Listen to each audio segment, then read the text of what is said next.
Amém. Graças a Deus.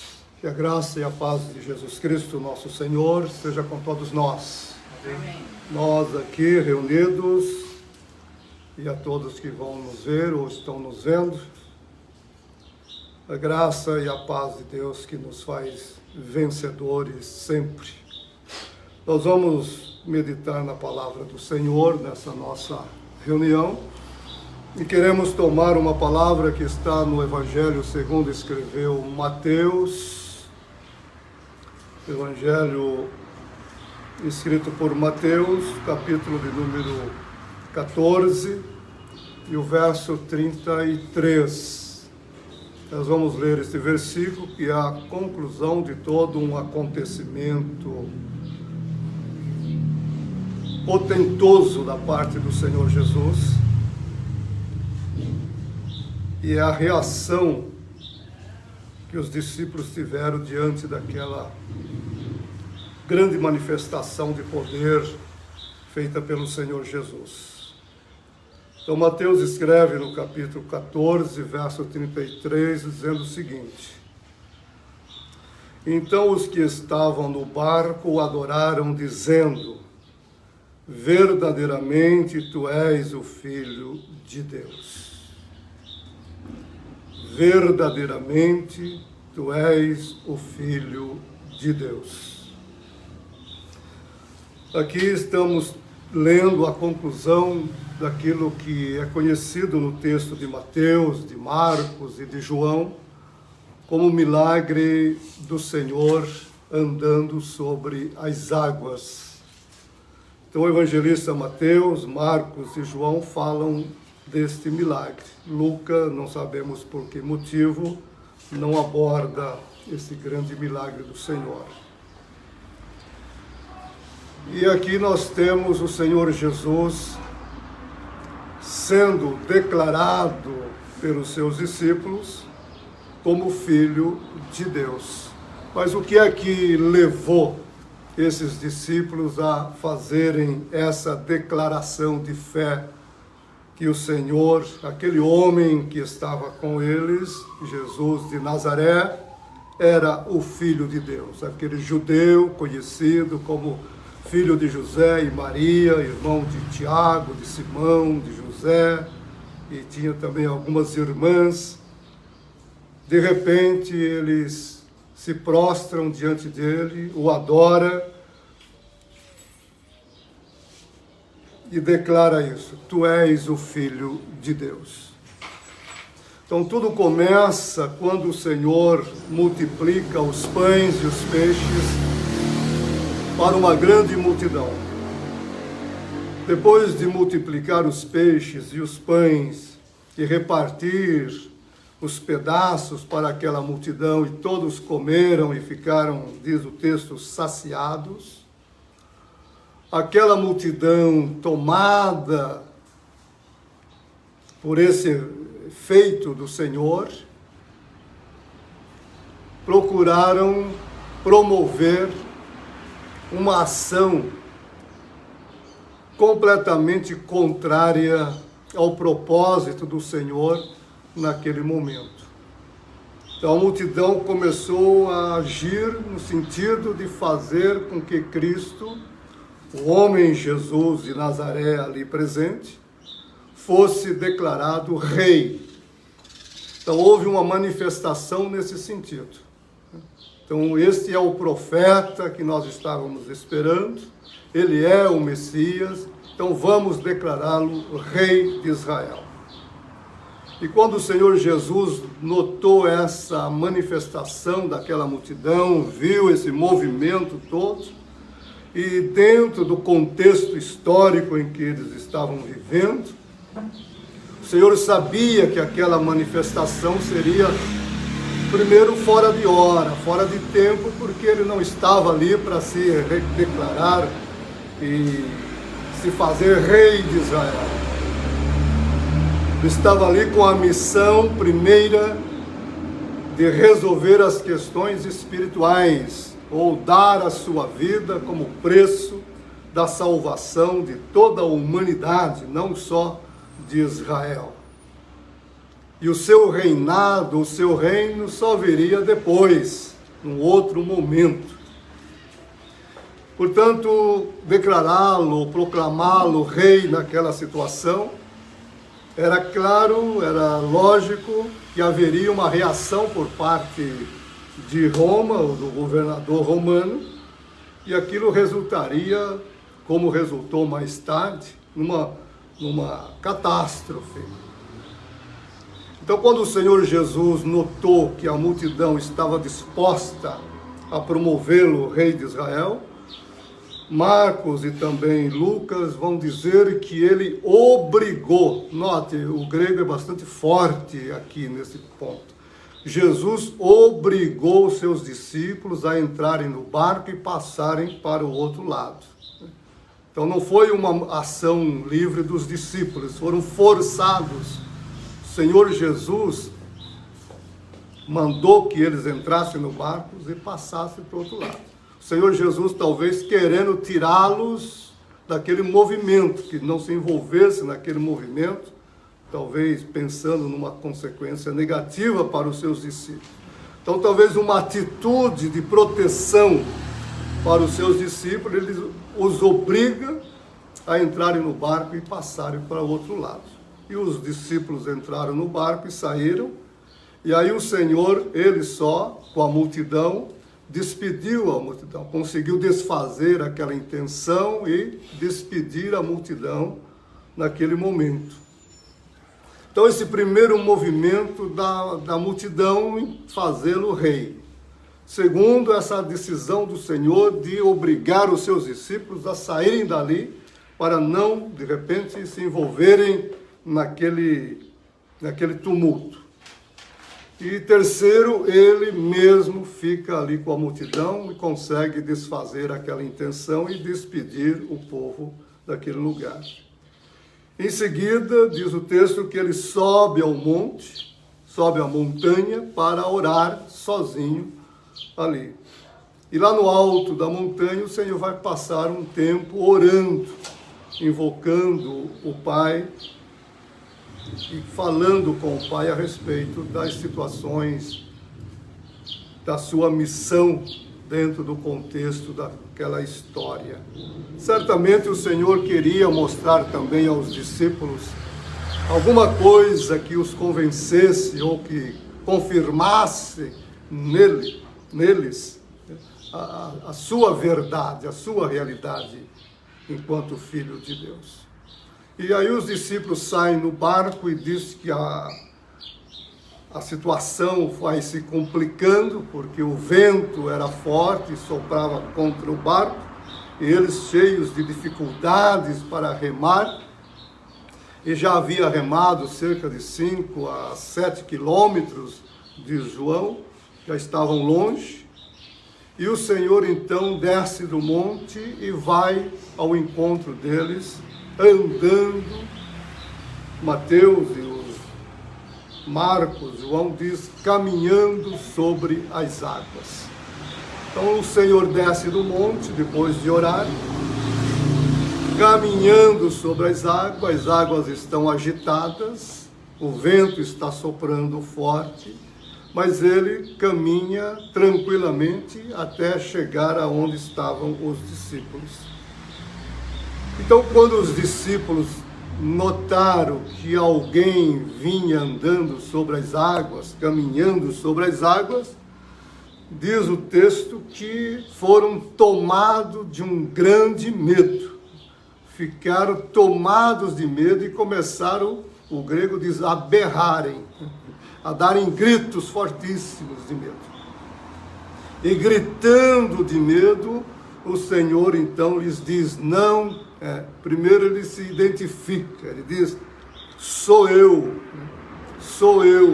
não tenham medo, sou eu, não tenham medo. E quando eles ouviram que era o Senhor, imediatamente Pedro, segundo Mateus, João e Marcos não narra isso, apenas Mateus, vai dizer que Pedro imediatamente disse, és tu? mandas que eu vá ter contigo caminhando sobre as águas. E o Senhor disse, venha. E Pedro desce do barco e caminha sobre as águas e vai ao encontro do Senhor. E quando estava se aproximando do Senhor, percebeu o que estava acontecendo e aí sentiu medo.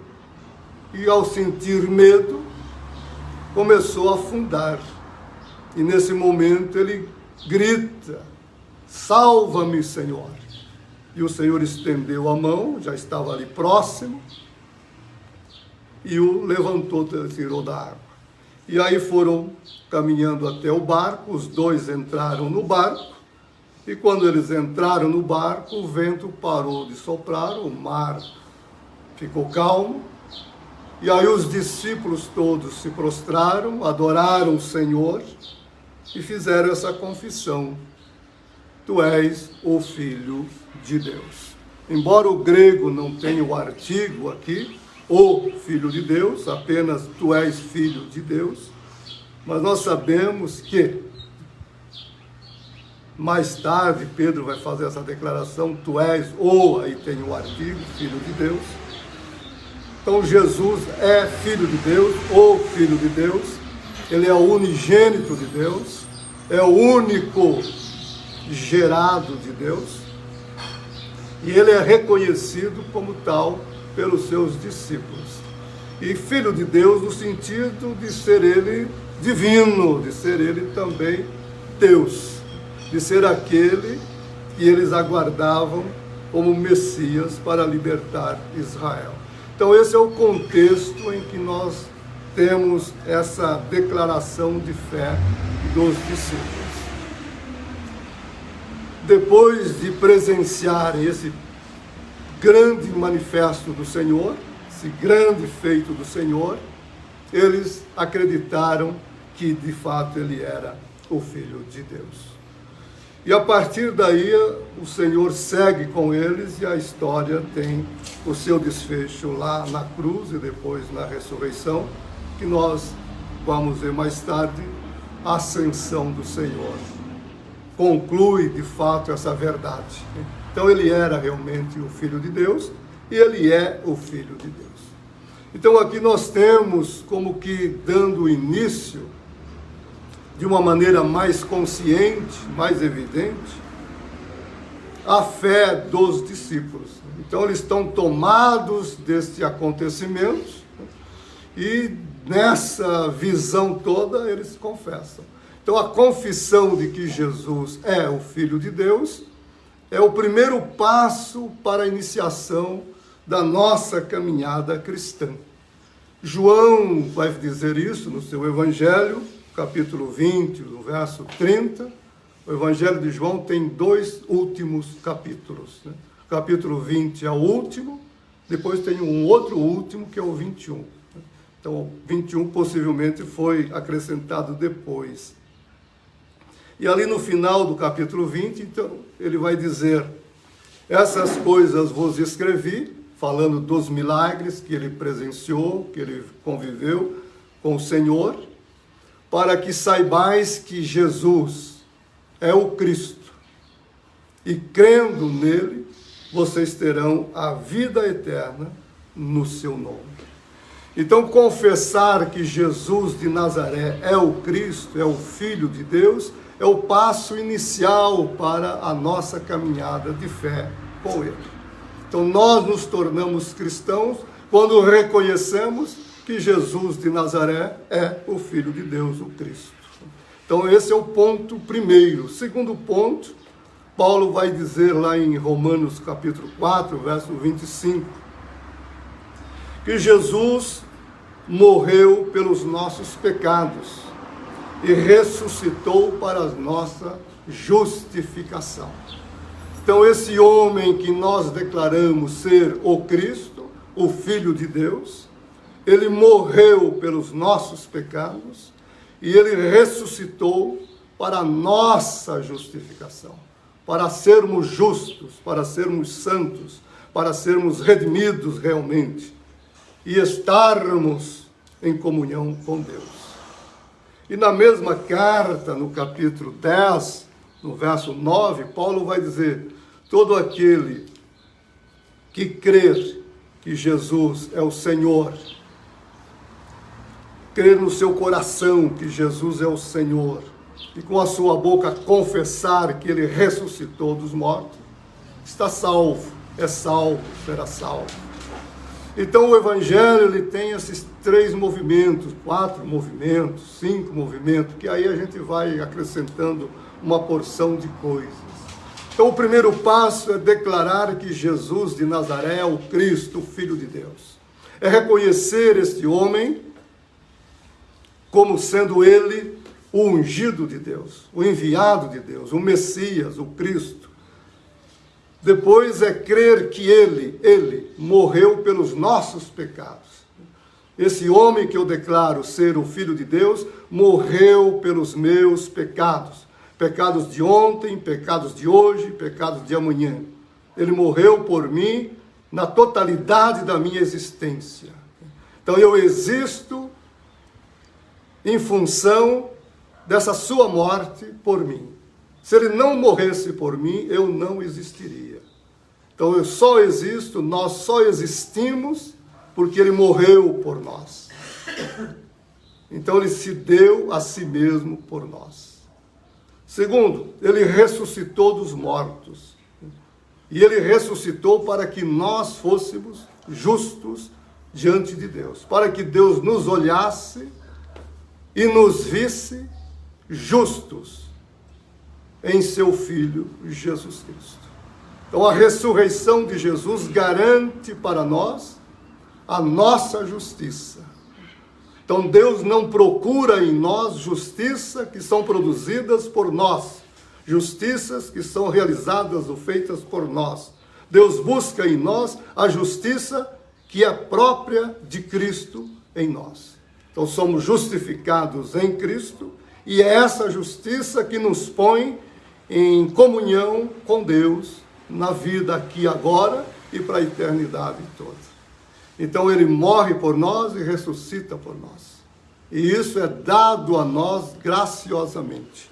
Isso é dado a nós graciosamente. Paulo vai dizer, é um presente de graça. É um presente de graça. E quando nós confessamos essa verdade, então a salvação de vocês é declarada, é manifestada. Então o cristianismo começa com essas verdades, cridas na nossa realidade de ser. Eu creio nisso, independentemente do que falem, do que dizem, do que pensem, eu creio nisso. Eu declaro a minha fé neste homem. Para mim, ele é o Filho de Deus. Ponto. Pode dizer que ele não é, pode dizer que ele não existiu, pode dizer que ele seja quem for. Para mim, ele é o Filho de Deus. Segundo, para mim, ele é o que morreu no meu lugar. Pode dizer o que pensarem dele. Ele morreu por mim. Ninguém tira isso de mim. É a minha convicção, é a minha certeza, é a minha fé. E eu declaro isso 24 horas por dia. Cristo morreu por mim. Segundo, ele ressuscitou e ele é a minha justiça. Terceiro, eu declaro ele na minha fé e essa declaração manifesta a salvação que dele recebi.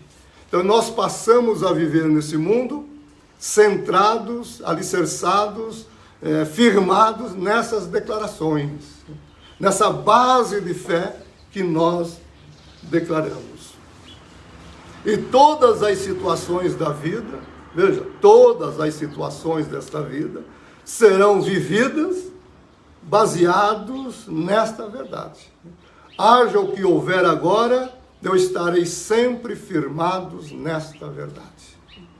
Então, enquanto nós declaramos isso, pode os ventos soprarem, pode o mar se revoltar, pode acontecer o que vai acontecer neste mundo. Nós vamos estar conscientes de que a nossa vida está segura, não em nós mesmos, não em sistema, não em religião, não em doutrina, não em sacramento, não em qualquer coisa. Nossa vida está segura nele, na pessoa de Jesus de Nazaré. E crendo nele, nós vamos nos orientando a partir dele, na vida, como nos comportarmos, como vivermos aqui. Por exemplo, no início desse grande milagre, o que está acontecendo ali? Está acontecendo um levante político. Um grupo de pessoas, diz o texto, uma multidão, que politicamente está tentando agir para fazer de Jesus o rei de Israel. E essa atitude enganosa de fazer do Senhor politicamente rei, leva à destruição, leva à morte, leva ao grande prejuízo. Jerusalém foi destruída no ano 70, depois de Cristo. O templo foi destruído, justamente porque os judeus pegaram em arma e se levantaram contra o Império Romano, achando que poderiam vencê-lo. Então, quando nós vemos cristãos, ouçam isso, é muito importante. Quando nós vemos cristãos se mobilizando politicamente, em nome do Senhor Jesus, como se o Senhor Jesus estivesse agora interessado em política, em governar, em reinar, em fazer a economia do mundo mudar, a ordem do mundo mudar, se equivocam, se enganam, porque não é o tempo. Nós ainda não estamos no tempo de declarar o Senhor Rei do mundo. Ele é Rei do mundo, sempre foi, sempre será. Mas ele tem o seu tempo para se manifestar como tal. Agora não, agora ele está edificando a sua igreja. Nós, enquanto cristãos, temos que anunciá-lo como Senhor que salva, que liberta. Essas práticas nossas, ou essas confissões nossas, de que ele é o Cristo, ele morreu pelos nossos pecados, ressuscitou para a nossa justificação, que ele é a nossa salvação, pregar isso ao mundo, viver isso no mundo, para que o mundo creia nele e também receba dele essa graça. Então o Senhor não está hoje querendo mudar países, mudar o mundo, mudar cidade politicamente. Ele também não quer usar os seus discípulos para movimentos políticos, movimentos cultural, econômico, intelectual, seja lá de que ordem for. O Senhor espera dos seus discípulos apenas que eles sigam essa verdade, confessando que ele é o Cristo, o Filho de Deus. Então, todas as vezes que nós achamos que é hora de impor o poder de Deus na história e no mundo, nós erramos. Nós vimos isso já em muitas ocasiões. Então esse é o primeiro equívoco que muitos, infelizmente, cometem. Segundo, a vida, enquanto vida, ela segue o seu curso. Nós existimos numa situação de tribulação, de vendaval, de tempestade. Nós estamos existindo como que numa travessia, assim como os discípulos estavam atravessando o mar da Galileia. Nós existimos nessa travessia, nós estamos passando. Nossa vida vai se desgastando dia a dia, nós vamos nos envelhecendo. E nessa travessia, nós vamos enfrentando situações, várias situações, muitas situações. E o Senhor, que sempre olha por nós, Paulo vai dizer que ele está à direita do Pai agora, intercedendo por nós, ele está nos vendo o tempo todo. Ele pode não interferir, ele pode não nos livrar de muitas coisas. Por exemplo, eu agora estou velho, já fui jovem, mas se tornar velho é da vida. Não há um meio de Jesus me fazer ficar jovem a vida toda. Eu vou envelhecer e se ele não voltar antes, vou morrer. É da vida isso. E com a velhice, nós vamos também experimentando situações que não gostaríamos de experimentar. Chegam as doenças, chegam as impossibilidades, uma porção de coisas. Isso é da vida, não adianta orar para mudar isso, não adianta orar para que isso não aconteça. Então nós vamos nos beneficiando daquilo que a ciência pode nos dar. A ciência também traz benefício para nós, em vários setores. Então nós usamos da ciência naquilo que nos é próprio, mas nós temos que entender que a vida é isso. Nós passamos. Muitas pessoas perdem seus empregos, muitas pessoas perdem dinheiro, muitas pessoas vão perdendo entes queridos, enfim, a vida é assim. Mas nós não podemos jamais nos esquecer que em todos esses momentos, em todas essas ocasiões, o Senhor está conosco. Ele está presente sempre conosco. E Ele caminha conosco num sentido muito maior daquilo que é a nossa experiência. Muito mais amplo, muito mais profundo. Ele caminha sobre esses acontecimentos. Ele está caminhando sobre a minha passagem de aqui. As coisas que eu vou sofrendo aqui não o afetam agora. Ele está acima do meu envelhecimento, ele está acima das doenças, ele está acima da economia, ele está acima de tudo. O mundo pode estar agitado, a vida pode estar agitada, as coisas podem estarem agitadas, mas o Senhor, mesmo assim, Ele caminha sobre tudo isso tranquilamente. Ele não se perde, Ele não se afoba, Ele não se desespera em nenhum momento. Ele tem o controle. Nosso Senhor tem o controle de tudo. Tem o controle da sua vida, da minha vida, tem o controle deste mundo, tem o controle da história, tem o controle dos acontecimentos todos. Ele é o Senhor de todas as coisas. Ele domina sobre todas as coisas. Porque Ele é o Criador de todas as coisas. É Ele que deu origem a tudo que existe. Ele que chamou tudo que está aí à existência. E Ele o fez mediante um plano seu. Não foi por acaso, não foi por acidente, não foi de improviso. Ele pensou. E ao pensar, Ele arquitetou todo um plano para a criação do universo inteiro. Tanto dos anjos como dos homens, dos animais, do campo, dos planetas, etc. Então, cada coisa existente nesse universo corresponde àquilo que Ele planejou. Então, é um plano. Não está aí jogado, não está aí largado. Está dentro do plano do Senhor. E Ele controla esse plano totalmente. Paulo vai dizer em Colossenses 1, que Ele tem o controle total de todo esse sistema. Então nós não precisamos nos preocupar nunca. Nós podemos nos sentir contrariados quando as coisas não estão como gostaríamos, quando o partido político não é aquele que gostaríamos que estivesse governando, e podemos ficar até aborrecidos. Mas antes disso, saibamos que o Senhor está acima desses partidos, acima dessas ideologias, acima de todas essas coisas. Então, bobagem tentar mudar pela força, pela espada.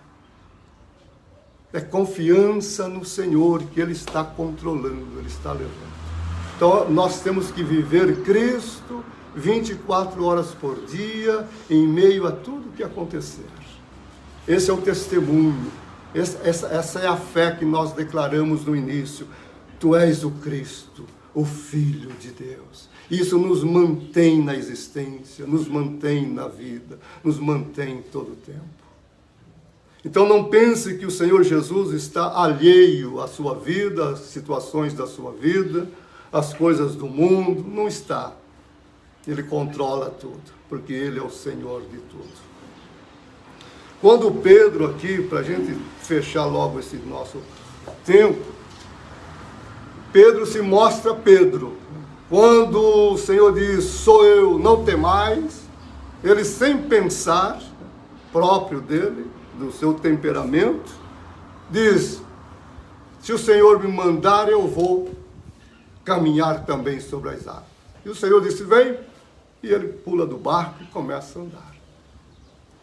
E aqui Pedro vai nos dar uma lição muito importante, porque às vezes nós, não muito ajustados a essa realidade do Cristo em nós, esperança da glória, queremos também fazer algumas ações inconvenientes. De repente somos tomados mais pela emoção do que pela razão, e começamos a fazer coisas motivados pela emoção, e aí as coisas não dão certo, e aí afundamos, começamos a afundar.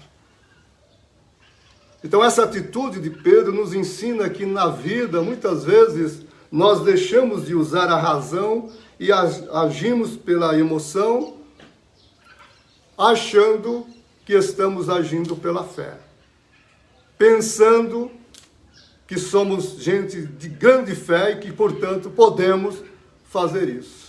Me lembro quando, novo convertido, o pastor Jung Cho da Coreia ensinava esse texto aqui para os irmãos da igreja, e aquele pessoal ia todo para o monte durante a noite.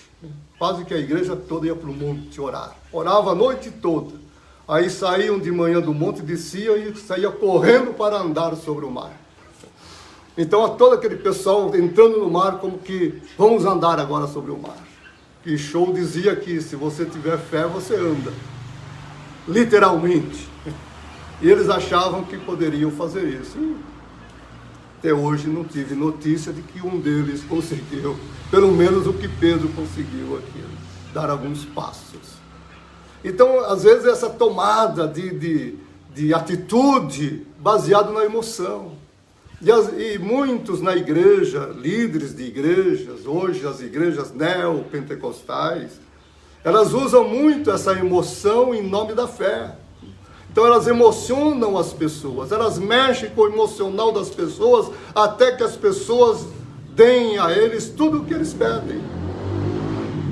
Não é em nome da fé, é em nome da emoção, dessa motivação. E elas dão a sua casa, dão o seu carro, dão o seu dinheiro, dão muita coisa. Dão até a vida. Em muitos casos, as pessoas dão a vida. Jim Johnny levou uma multidão com ele. Então, meus irmãos, é bom que nós, cristãos, sejamos também racionais, sejamos prudentes. Paulo vai dizer isso aos Efésios, diz que nós temos que andar com sabedoria e com prudência. O Senhor Jesus já havia dito, simples como as pombas, mas prudentes como serpentes. Então não era hora de levantar-se contra Roma, não era hora de promover um motim e dizer que o Senhor é o rei de Israel. Isso não daria certo. E o Senhor viu isso, tirou os discípulos daquele tumulto e acalmou a multidão. Depois ele foi orar ao Pai. Não se deixe enganar pelas suas emoções. Quando você for fazer algo, quando você estiver ouvindo algo, quando você pensar assim, seja lá na área que for da sua vida, casamentos e outros negócios, não seja só da emoção. Claro que a emoção é necessária, mas não só a emoção.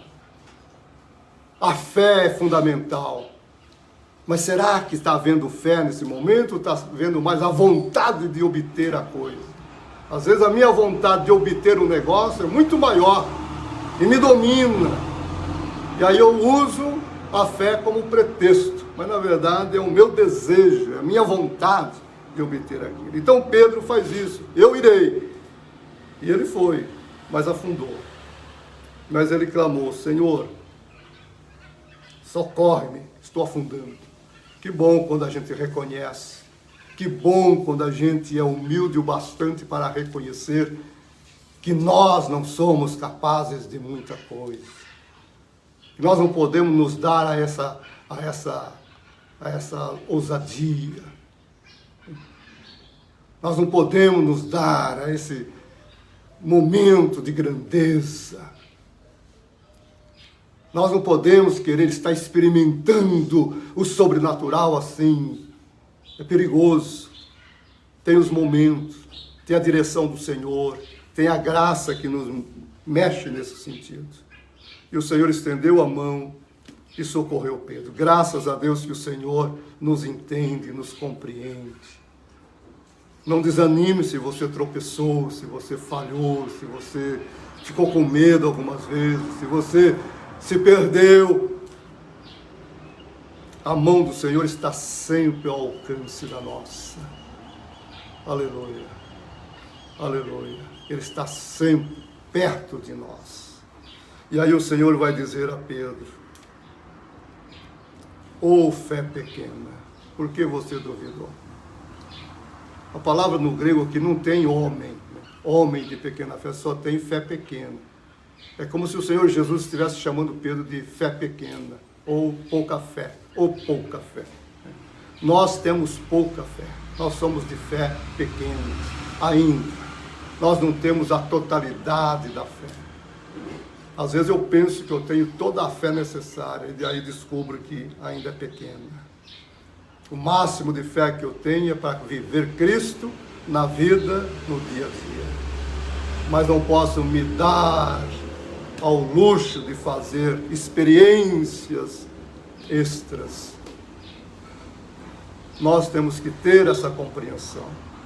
E quando o Senhor e Pedro, agora Pedro seguro, sobem ao barco, então os discípulos todos se prostram e fazem essa confissão: Tu és o Filho de Deus, adorando-o e confessando. Que nós possamos viver o nosso viver nesse mundo, nossa existência nesse mundo, adorando e confessando, todos os dias, adorando o Senhor e confessando o Senhor.